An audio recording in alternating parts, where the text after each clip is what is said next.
Protesters returning to Columbia University on the first day of classes. Pressure is mounting both here and abroad for a ceasefire deal in the Israel-Hamas war.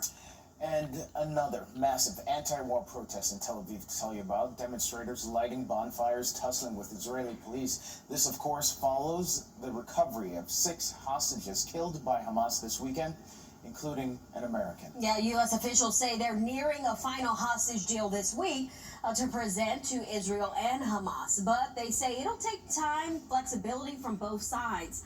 Washington correspondent Maddie Beirtempfel has the latest from D.C.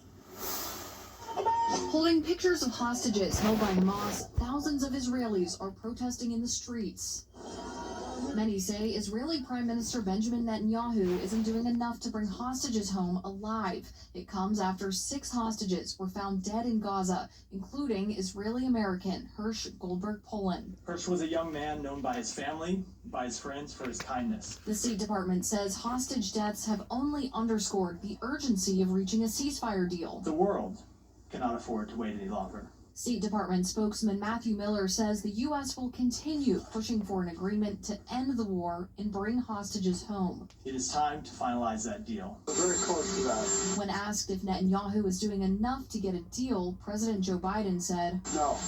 Netanyahu said Monday the war would end when Hamas was totally eliminated. We're out to destroy the military capabilities of Hamas and the governing capabilities of Hamas, and we're well on our way to achieving both. Miller says both Israel and Hamas will need to be flexible to reach a deal. He says that doesn't mean Israel should compromise its security. We believe there's a way they can do that returns hostages home and protects Israel's security.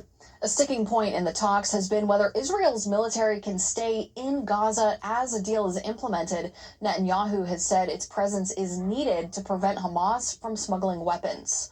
In Washington, I'm Maddie Beirtempfel. With a new school year comes a new push